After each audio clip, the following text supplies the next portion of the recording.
of this jujube seedling. See, let me see if I can get my finger there. Sun glare behind me is starting to bud out. That's the one I transplanted last year, and then the neighbor's maintenance man sprayed it with either herbicide or gasoline or something, like this whole area.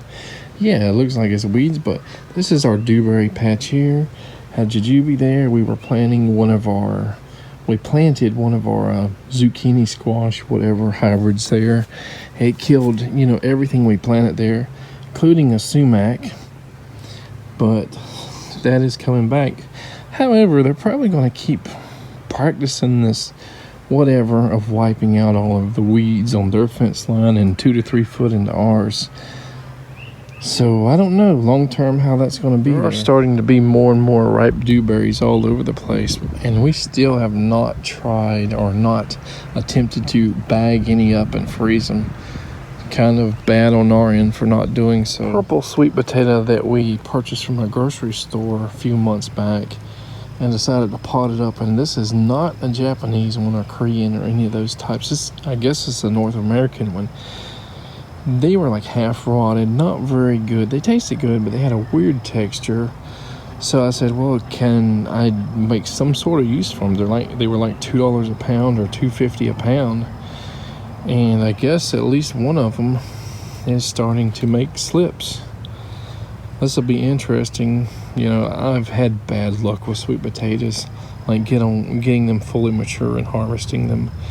But maybe this will at least allow us to grow them and have the plants or slips, the material there for when or if we do ever master growing sweet potatoes.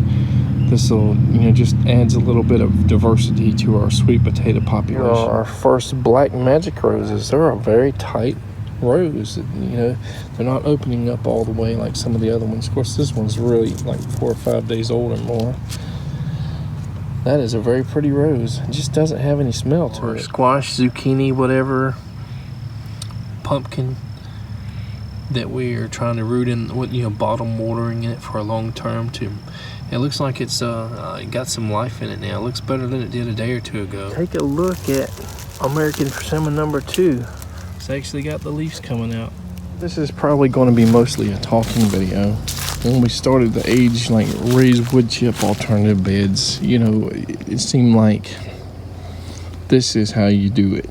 And then we've sort of expedited the process, sped it up, and started adding soil and compost and different things like that, versus just like wood and leaves and stuff. People may have questions like, are you messing up the process or, doing something wrong because you're speeding it up? I think that's a fair question, because you do not have to speed it up. You can just add all of this, leaves and dead, wood chips or branches, and eventually it's going to compost down. You don't have to use the stink water or anything like that, adding nutrients to the soil, or, we even experimented with fire ant bombing to introduce fire ants and kind of break down a lot of the material faster. I think the best answer is you use what you have available. You try to limit, emissions and stuff. You try to limit ordering something from 500 miles away. You try to limit, ordering something from 50 miles away. If you don't have tree materials or leaves or whatever, ask your neighbor. They might be raking up their oak leaves and bagging them up, and say, can I have those oak leaves? They may have an oak tree or another tree they got hit by lightning or damaged in a windstorm. Big branches, trees, they decide to chop them up with the chainsaw. Can I have those materials? You don't have to live in a forest or a swamp like I do to potentially get materials to use. The whole idea is to raise the level up, you raise the root system up just a little bit, whether it's 8 inches or 4 inches or 14 inches, and to introduce as much fungal mycorrhizal protection as possible into those beds. And we're experimenting to see if a lot of these things work, because most people that have done this intentionally are doing them for avocados. If you've been watching our videos for a while, you'll see that even though there are water-loving plants like citrus, maybe American persimmons and others, unlike peaches, peaches love water, they just like it to drain really fast.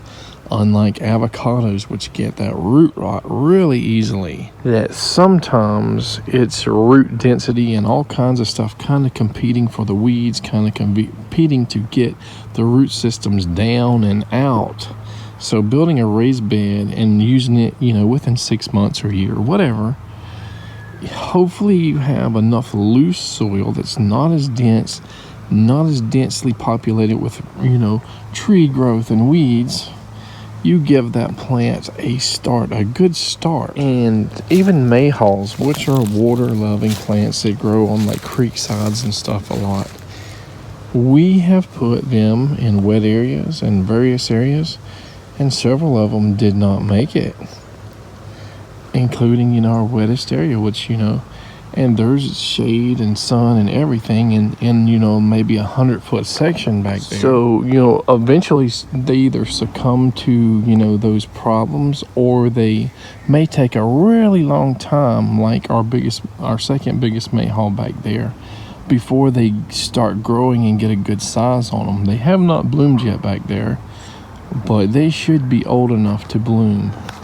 The alternative to thriving is either dying instantly or slowly, getting smaller and smaller, having dieback, not as much material coming back each year until it gets smaller and smaller and then it dies. So that's what happened to several of our mayhaws. So despite, some of our last few beds that we've built that were semi-instant or instant, there are advantages even if we don't wait for the mycorrhizal protection to really establish in those beds. And if this chestnut with the newly built mycorrhizal bed that's only a few months old is any indicator, then post-mycorrhizal beds can help too. But of course it's probably way too early to say 100% until we maybe build a bunch more post-mycorrhizal beds. And we also talked in a couple of our videos about how mulching might be considered a light version of mycorrhizal beds. You got that water retention, you got the micronutrients slowly seeping in there as the mulch deteriorates compost down from all the worms and bacteria and stuff, fungal growth. You do a mycorrhizal raised bed or a post one, you are mulching too, so you have that water retention around the roots. One of the questions I definitely ask is when we compare it to planting in tires or half whiskey barrels or whatever into the ground with an open bottom, or doing it in these raised beds where we kind of mixed hugelkultur with raised beds here, why they do not seem to be, the plants don't seem to grow as big or as good. And we've gotten small crops of okra, collards, and a variety of spinach and broccoli, lettuces, and stuff like that. Turnip greens in this guy in the past. Did extremely well on one hot summer, but for the most part, the production was not really super. We've had worse luck in these water barrels, whiskey barrels, tire beds. So why is that? This should be similar. See all the leaves and stuff in there? There's it's years and years of leaves and limbs and everything dropping in there. The only thing I can think of is that these guys probably don't allow the roots to have as much oxygen. They're pretty much sealed, water sealed. When they're on your vehicle, a tire, they hold air. So there's, there may not be a lot of penetration around the wall. Is there any other reason why they do bad in here, but they do well in their own hill, their own mound, without this wall structure? Probably planted out 10, barrels and tires, maybe more than that over the years. And I've tried potatoes, sweet potatoes, hawthorn, a variety of hawthorn bushes, peaches, and other things. And 80% of those things die. It's not and some of them will do like I was talking about the mayhaws. Slowly, a little bit of their tops die down every year until they don't have anything left, and then they're so gone. Why would you want to put a barrel out? Well, you just put your soil or whatever in there, and rain doesn't really easily wash a lot of it away. That seems like the premise of it, but just don't do it. Just build a mound. Do it in the similar method as these mycorrhizal beds, and it seems like you'll have so much more potential success. So yeah, it could be that there is a lack of breathability, or maybe because they're sealed around the wall, despite being up in the air, that they're not able to drain. The water and stuff isn't able to drain as easily, so it might cause more root rot. Here's a prime example of our first cocktail grapefruit, planted 3 years ago. It's only like 10 inches tall and it looks horrible. Of course, we have 2 others here that look a little bit better, or a lot better, but there has to be an issue where tires and stuff just aren't making these guys happy. Maybe we should pull the tire from that guy. Maybe it'll start getting more healthy. That did not come out easily. Luckily, the main root stuck to the ground. Well, that tire was full of roots from all the other plants and weeds and probably trees.